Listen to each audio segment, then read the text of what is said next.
Canada has told Washington that its latest tariff offer is not good enough. Now, only days remain before 50% U.S. tariffs could hit billions of dollars in Canadian goods. And what America wants in return may be much bigger than most Canadians realize. Canada's minister responsible for U.S. trade, Dominic LeBlanc, and Chief Trade Negotiator Janice Charette are meeting U.S. Trade Representative Jamieson Greer once again in Washington. This is their second meeting this week, and their fourth in roughly 3 weeks. The reason for this sudden rush is simple. President Donald Trump's tariff deadline is August 19th. According to CBC News, the latest American proposal would reduce some existing tariffs on Canadian industries, but not nearly enough to satisfy Ottawa.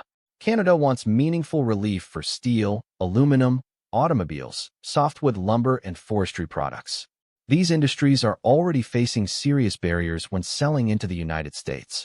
A small reduction may be presented as progress in Washington, but it could still leave thousands of Canadian workers and businesses exposed. But Washington is also demanding major concessions from Canada. The United States reportedly wants preferential access to Canadian critical minerals and a broader agreement involving energy and security. Washington also wants Canada to address provincial bans on American alcohol, retaliatory tariffs on U.S. vehicles, and disagreements involving dairy imports. This means the negotiation is no longer just about lowering a few tariff rates. It is becoming a much larger battle over Canada's natural resources, industrial policy, and future economic relationship with the United States. Critical minerals are especially important. Resources such as lithium, nickel, cobalt, graphite, and rare earth elements are needed for electric vehicles, batteries, defense systems, and advanced manufacturing. The United States wants secure access to these resources as it tries to reduce its dependence on strategic competitors. Canada could benefit from American investment and long-term purchasing agreements. But preferential access to Canadian minerals is extremely valuable. Ottawa must determine whether Washington is offering guaranteed investment, Canadian processing jobs, and lasting market access, or simply asking Canada to surrender its leverage for temporary tariff relief. Alcohol has also become one of the most visible issues in the dispute. Canadian provinces removed American wines, beers, and spirits from government-controlled stores in response to earlier U.S. trade actions. The Trump administration says those measures unfairly targeted American businesses. Ontario Premier Doug Ford has now said he would be willing to return U.S. alcohol to Liquor Control Board of Ontario shelves if Canada receives a fair agreement.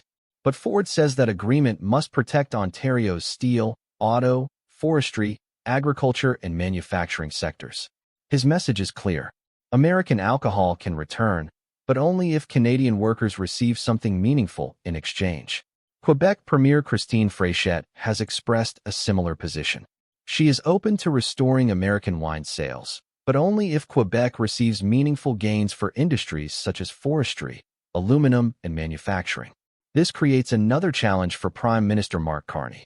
Alcohol distribution is controlled by the provinces.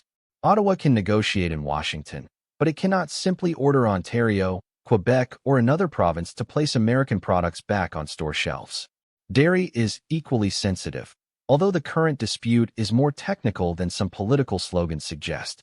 Washington is not simply demanding that Canada abolish its entire supply management system. The American complaint focuses on how Canada distributes import quotas for certain cheeses. The United States argues that European cheese exporters receive more favorable access through retailers than American exporters receive under CUSMA. Canada could adjust those allocation rules without eliminating supply management. However, any compromise would still face intense scrutiny from Canadian farmers, provincial governments, and opposition parties. The auto industry may be the most difficult economic file of all. Canada imposed retaliatory tariffs on American vehicles after earlier U.S. trade measures. Washington now wants those Canadian tariffs removed or changed. But the North American auto industry operates through deeply integrated supply chains. Parts and materials can cross the border several times before a finished vehicle reaches a dealership. New tariffs can raise costs for Canadian factories, American factories, and consumers on both sides of the border. Meanwhile, Conservative leader Pierre Poilievre is increasing political pressure on Carney. Poilievre is demanding zero tariffs on Canadian softwood lumber, an end to sectoral tariffs on steel and aluminum, a tariff-free auto agreement, and exemptions from Buy America restrictions. Carney now faces a difficult choice. If Canada refuses a partial agreement and the 50% tariffs take effect, workers and businesses may ask why a compromise was not reached.